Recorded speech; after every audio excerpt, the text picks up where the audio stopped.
નમસ્તે. આજે આપણે એનએમએમએસ અને જ્ઞાન સાધનાની જે પરીક્ષામાં ખૂટતા અંક આકૃતિની અંદર અમુક સંખ્યા અમુક રકમ આપવામાં આવી હોય જે રીતે આપણે અંક શ્રેણી જોઈ ને બસ એ જ રીતે આકૃતિની અંદર અંકો આપવામાં આવશે અને ત્યાં આપણે જ્યાં એનું સોલ્યુશન કરવાનું છે. તો એવા કેટલાક ઉદાહરણો જોવાના છે. તો સૌપ્રથમ જોઈએ આપણે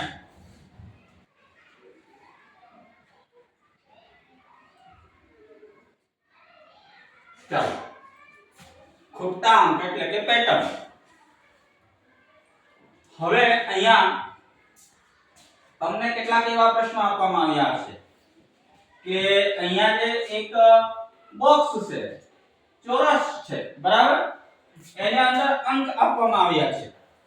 જો 1 8 9 72 3 6 5 9 2 7 પ્રશ્નાર્થ એટલે આપણે શું સમજવાનું કે અહીંયા કઈ ખૂટે છે બરાબર અને પાછો 56 આપી દીધું છે. તો જ્યારે આપણી સમક્ષ એ રીતના ખૂટતા અંક એટલે કે પેટર્ન મૂકવામાં આવ્યો ત્યારે આપણે જે અંક શ્રેણીની જે રીતે ગણતરી શીખી ગયા છીએ તેવી જ ગણતરી અહીંયા આવે છે. તેના કરતાં પણ અહીંયા સરળ છે. બસ આપણે થોડો એનો અભ્યાસ કરવાનો છે અને એના પર વિચારવાનું છે. જોજો દેખાય છે બધાને? હા ચાલો જો અહીંયા 1 8 9 અને 72 3 6 5 અને 9 2 7 ખાલી જગ્યા પ્રશ્નાર્થ એટલે ખાલી જગ્યા. અહીંયા આપણે કોઈ અંક ખૂટે છે તે પૂરવાનો છે અને 56 બરાબર એને આપણે અહીંયા ઓપ્શન પણ આપી દીધા છે 1 22 37 4 અને 15. એના માટે આપણે શું કરવું પડશે પહેલામાં પહેલા જ્યારે આ રીતનો આપણા પાસે પ્રશ્ન હોય આ રીતનો આપણને કોઈ પ્રશ્ન પૂછવામાં આવ્યો તો પહેલામાં પહેલા આપણે તર્ક લગાવો કે અહીંયા ગુણાકારની ક્રિયા જશે કે ભાગાકારની ક્રિયા જશે, સરવાળાની ક્રિયા થશે કે બાદબાકીની ક્રિયા થશે. તો આપણે જોઈએ આપણે આડી લાઈન જોવાની નથી એટલું યાદ રાખવાનું. શું કરવાનું છે આવો જ્યારે આપવામાં આવે છે ત્યારે આડી લાઈન જોવાની નથી પરંતુ ઊભી લાઈન ક્રમશઃ આપણે જોવાની છે. તો જોજો પહેલામાં પહેલા 1 છે તો 1 8 બરાબર 8. હવે 8 પછી કયો અંક આવે છે 9 તો 8 9 બરાબર જવાબ આવી ગયો 72. આવી ગયો 72. એનો મતલબ આપણે સાચી ગણતરી કરી રહ્યા છીએ. હવે બીજો જે ચોરસ છે બીજા નંબરનો ચોરસ એમાં જુઓ 3 6 3 6 18 બરાબર ગુણ્યા 5 18 5 90. બીજું પણ એનો મતલબ એમ થાય છે કે આ ગણતરીથી આ ટ્રીકથી આપણે સાચી ગણતરી કરી રહ્યા છીએ. હવે જોજો 2 7 14 બરાબર 2 7 14. તો 14 નો ઘડિયા બોલો 14 નો ઘડિયા બોલો 14 નો ઘડિયા બોલો. તમને 14 નો ઘડિયા આવડે જ છે. 14 ના ઘડિયામાં 56 આવે છે 14 56. એટલે અહીંયા જે પ્રશ્નાર્થ આપ્યું છે તે અહીંયા શું આવશે 4. શું આવશે 4. જો આમાં જે ઓપ્શન આપ્યા છે એમાં 4 છે યસ એટલે એનો જવાબ શું આવશે સી 4. ખ્યાલ આવી ગયો? સમજ પડી? ઓકે ઉતારી દો નોટમાં. અહીંયા અમે જે એનએમએમએસ ના ક્લાસ લઈએ છીએ અને અમારી ચેનલ પર YouTube ચેનલ પર વિડિયો અમે નાખીએ છીએ, અપલોડ કરીએ છીએ. અમારા વિડિયો જોવા વાળા જે પણ જોતા હોય, અમારા વિડિયો ગમતા હોય કે ન ગમતા હોય તો પણ કમેન્ટ કરજો અને અમારી ચેનલને સબસ્ક્રાઇબ કરજો. નીચે બેલ આઇકન હશે એને તમે ટચ કરશો એટલે અમારા વિડિયો આવનાર જે વિડિયો અમે અપલોડ કરીશું તે ની નોટિફિકેશન તમને મળી રહેશે. જો બાળકો એક આપણે બીજું ઉદાહરણ લઈએ. આકૃતિઓ બદલાયા કરશે બરાબર આકૃતિઓ બદલાયા કરશે પણ આપણે ગભરાવાની જરૂર નથી. તમે જેમ જેમ વધારે ગણતરી કરશો, તમે મહાવરા કરશો એટલે તમને એમાં ઓટોમેટિક તરત જ ખ્યાલ આવતો જશે.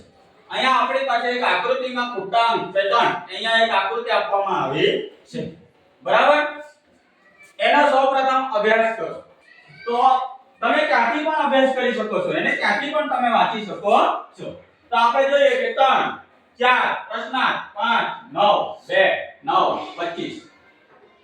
તો કે આ સંખ્યાની વચ્ચે શું સંબંધ છે? અહીંયા આપણે જવાબ લાવવાનો છે. અહીંયા આપણે જવાબ લાવવું પડશે.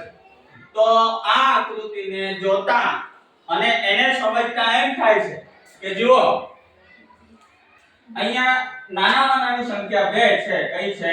2. દેખાય છે 2? હા. વર્ગ અને વર્ગમૂળ અને ઘન અને ઘનમૂળ બધાને 1 થી 15 સુધીના વર્ગ અને વર્ગમૂળ અને 1 થી 10 સુધીના ઘન અને ઘનમૂળ તો આવડવા જોઈએ. જોજો અહીંયા 2 એટલે કે 2 નો વર્ગ. એમ કહેવા માંગે છે કે 2 ગુણ્યા 2 બરાબર 4 થાય છે.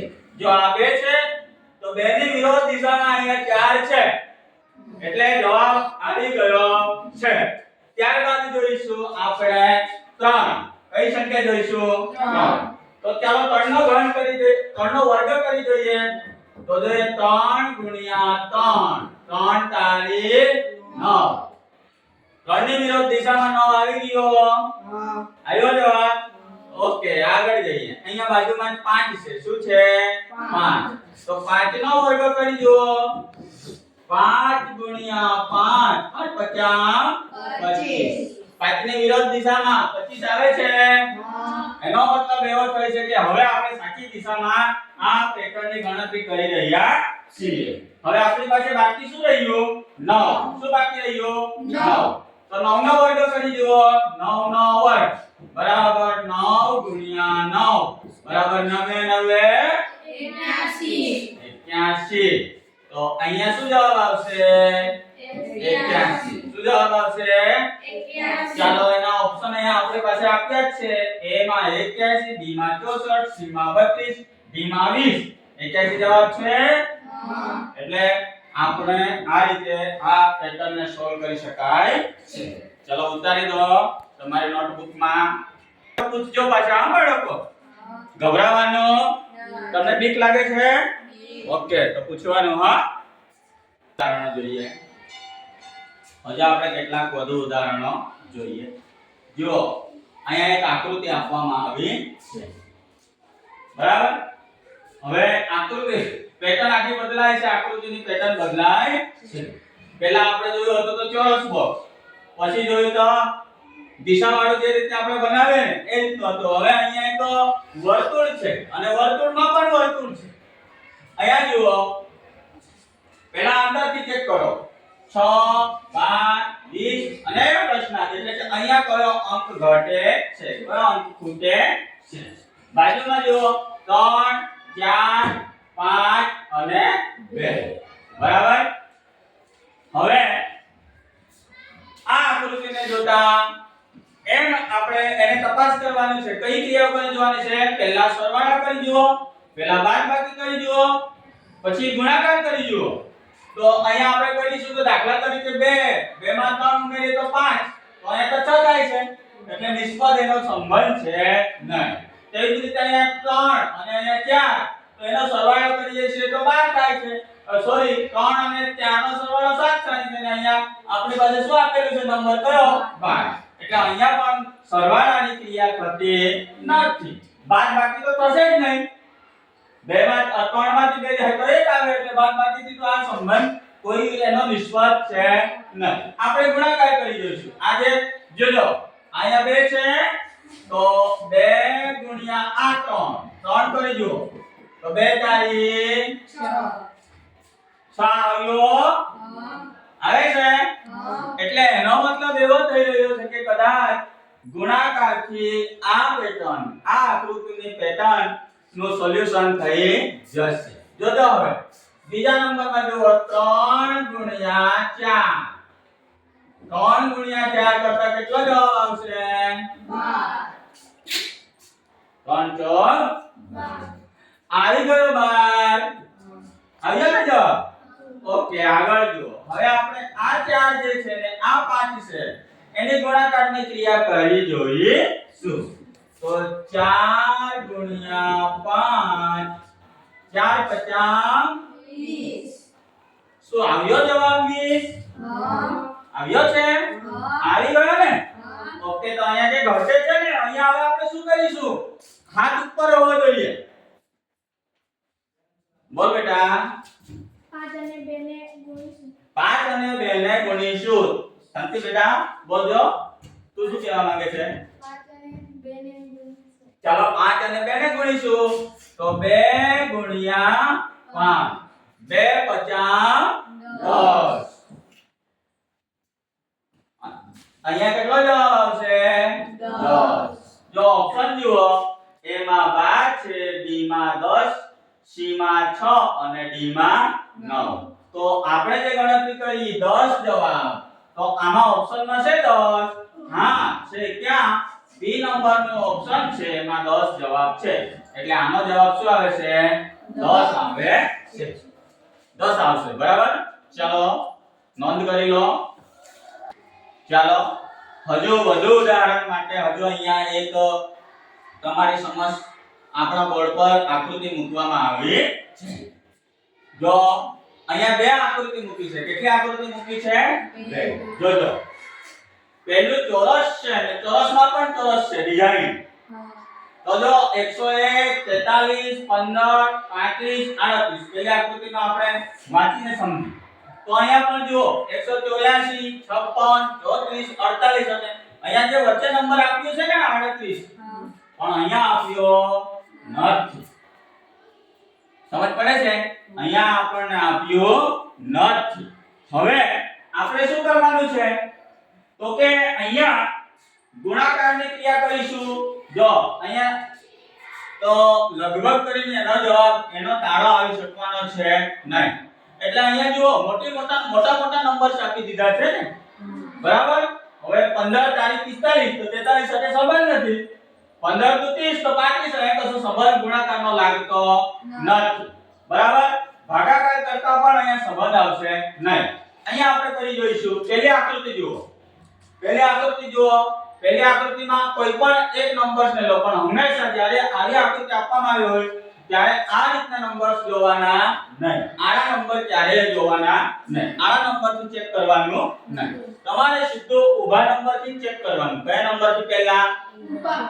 ઊભા નંબરને પ્રાયોરિટી આપીને જો ઊભા નંબરના સંબંધો ન હોય તો તમે આડી રીતે એને ચેક કરી શકો છો બરાબર જોજો પહેલી આકૃતિમાં 101 છે 101 ત્યાર પછી નીચે આવે છે 35 શું આવે છે 35 ચાલો 101 માંથી 35 બાદબાકી કરી જુઓ કેટલા વધે છે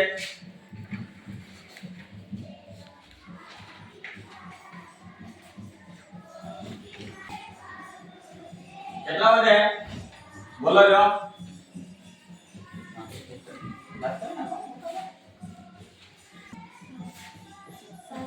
કેટલા આવે છે 67 ચાલો પહેલા આપણે ચેક કર્યું કે 101 માંથી 35 ને માઈનસ કરી દીધા તેનો જવાબ આવ્યો 66 તો હવે 43 માંથી 15 બાદ કરી દો 43 માંથી 15 ને બાદ કરો 43 માંથી 15 જાય તો કરો જો વેરી ગુડ કોણ બોલ્યો 28 કેટલા આવે છે 28 જોજો 101 માંથી 35 બાદ કરતા 66 જવાબ આવ્યો અને 43 માંથી 15 બાદ કરતા 28 જવાબ આવ્યો તો હજુ આપણે મૂંઝવણ છે કે આપણે તો શું આવવો જોઈએ 38 પણ હજુ એક કામ કરો આ 66 માંથી આ 28 બાદ કરો 66 માંથી 28 પાછા બાદ કરો જો બોલતા રહેજો કઈ જાવ ભાઈઓ ધન્યભાઈ આવ્યું બેટા શીતલ બેને લાવી દીધો 38 કેટલો જવાબ આવે છે 38 જો બાળકો આ 101 માંથી 35 બાદ કરતા 66 જવાબ આવ્યો આ 43 માંથી આ 15 બાદ કરતા 28 જવાબ આવ્યો હવે તે બંનેનો જવાબ હતા ને તો 66 માંથી 28 બાદ કરીએ તો શું જવાબ આવ્યો 38 તો અહીંયા 38 આવી ગયો આવી ગયો ને તો એનો મતલબ એમ થાય છે કે આ આકૃતિમાં જે ક્રિયા કરીને અહીંયા જવાબ લાવ્યો છે તેવી જ ક્રિયા અહીંયા કરો જો તેવી જ ક્રિયા અહીંયા કરો 184 માંથી 48 બાદ કરો 184 માંથી 48 ને બાદ કરો પહેલા ગુડ 136 ચાલો હવે બીજું બાકી રહ્યું 56 માંથી 34 બાદ કરો 56 માઈનસ 34 કેટલા જવાબ આવે છે 22 ચાલો 22 આવ્યો ચાલો અહીંયા 22 ચાલો અહીંયા 22 હવે આ 136 માંથી આ 22 બાદ કરો કેટલા 114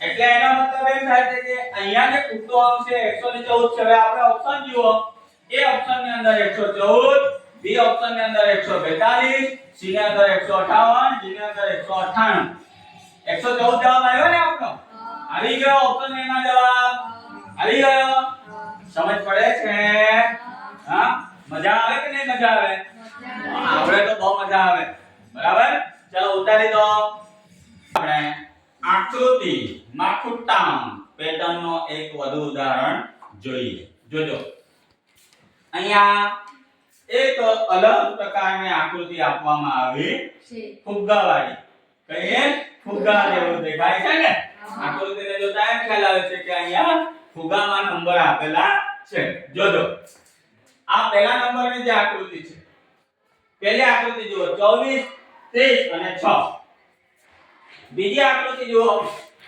30 43 અને 13 ત્રીજી આકૃતિ જુઓ 43 62 અને ખાલી જગ્યા પ્રશ્નાર્થ એટલે શું ખાલી જગ્યા પ્રશ્નાર્થ એટલે શું ખાલી જગ્યા એટલે અહીંયા કંઈ ઘટે છે હવે જોજો આ આકૃતિને જોતા તમને બાળકો એટલું તો ખ્યાલ આવી ગયો હશે કે ઉપરના ફુગ્ગામાં મોટા નંબર છે ને નીચે નાના નંબર છે એટલે મોટા નંબરનો સરવાળો કરતા નીચેનો મળવાનો છે નહીં ખ્યાલ આવે છે મોટા નંબરનો સરવાળો કરતા નીચેનો કશું મળવાનું છે નહીં પણ નાના નંબરથી જો કંઈક કરી જોઈએ તો મળી શકે એમ છે અથવા તો અહીંયા ગુણાકારની ક્રિયાઓ થશે નહીં એ રીતે છતાં પણ આપણે મોટા નંબરનું કંઈક કરી જોઈએ તો સરવાળો તો થાય જ નહીં તો આપણે શું કરીએ મોટા નંબર પહેલા નંબરની આકૃતિ છે એમાં 30 માઈનસ 24 30 માઈનસ 24 કરો તો જવાબ શું આવે છે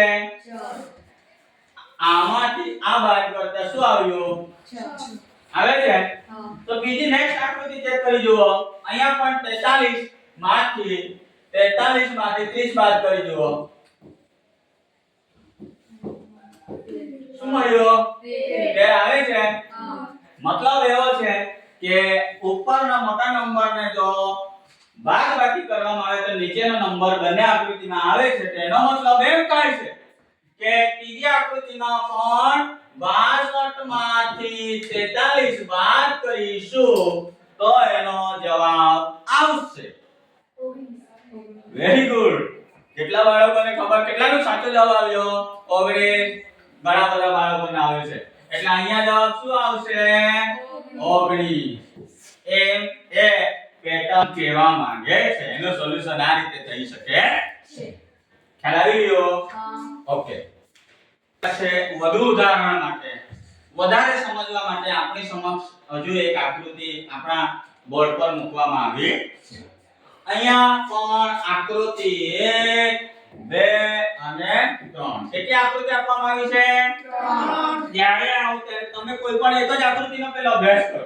બધી આકૃતિ જોઈને મગજને હેંગ કરવાનો નહીં એટલું ધ્યાન રાખો કે આપણી પાસે ભલે આકૃતિ 3 કે 4 આપવામાં આવી હોય પણ પહેલા આપણે એક જ આકૃતિનું સોલ્યુશન કરી જુઓ તો આપણે પહેલા 3 માંથી જો આપણે એટલું યાદ રાખવાનું કે જ્યાં પ્રશ્નાર્થ છે ત્યાં આકૃતિને સોલ્વ કરવાનો નહીં પહેલા જ્યાં બધા નંબર્સ આપેલા છે બધી સંખ્યાથી ભરેલી છે એ જ આકૃતિને જુઓ તો અહીંયા જુઓ અહીંયા એમ લાગે છે આને જોતા કે 5 + 3 8 બરાબર અને 8 ને 4 12 13 ને 14 એટલે સરવાળાની ક્રિયા થતી નથી બાદબાકી તો થશે જ નહીં કારણ કે વચ્ચેનો નંબર 26 છે કયો છે સરવાળો થતો નથી એટલે આપણે ગુણાકાર કરી જોઈએ તો જોઈએ જ્યારે આ રીતની આકૃતિ આવી હોય ત્યારે આના વિરોધમાં આ અને આ ખૂણાના વિરોધમાં આ ખૂણાઓના વિરોધ સમજ પડી ગઈ એને આપણે ધ્યાન રાખવાનું તો જોજો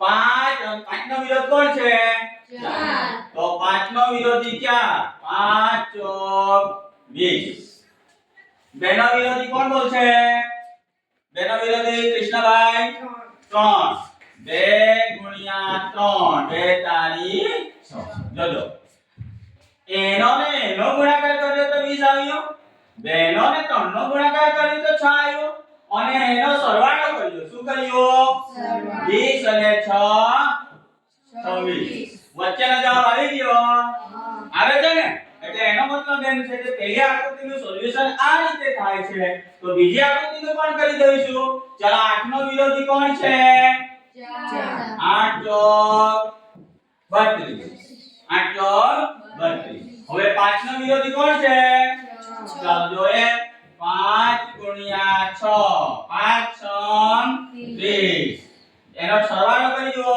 જો પહેલા આપણે ગુણાકાર કર્યું પછી એનો સરવાળો કર્યો ને ગુણાકારનો જે જવાબ આવ્યો છે કેવી રીતે અહીંયા બંનેનો ગુણાકાર કર્યો તો પછી બંનેનો સરવાળો કરી જુઓ તો શું જવાબ આવ્યો 62 કયો જવાબ આવ્યો 62 આવી ગયું વચ્ચેનો એનો મતલબ એમ થાય કે હવે નક્કી જ છે કે ત્રીજી આકૃતિ આ જ રીતે એનું સોલ્યુશન થશે તો 3 નો વિરોધી શું છે 8 3 નો વિરોધી 8 તો 8 તારી 24 5 નો વિરોધી 7 7 50 35 આ ગુણાકાર કર્યું પછી આપણે શું કરવાનું છે પછી શું કરીશું આપણે સરવાળો કરીશું ને તો જો 4 ને 5 9 અને 5 તો અહીંયા 59 સરવાળો કરતા 59 જવાબ આવે છે અહીંયા કયો અંક ખૂટે છે 59 કયો અંક ખૂટે છે 59 ખૂટે છે આ રીતે આપણે કોઈ પણ આકૃતિ આપવામાં આવી હોય પેટર્નની રીતની તો આપણે પહેલા એક જ આકૃતિની ગણતરી કરી જોવાની જો એક ક્રિયાથી જો એક આકૃતિ સોલ્વ થઈ જતી હોય તો નેક્સ્ટ આકૃતિ કરો ને પછી છેલ્લી આકૃતિમાં એ જ ક્રિયા કરો એટલે એનો જવાબ તમને મળી જશે થેન્ક યુ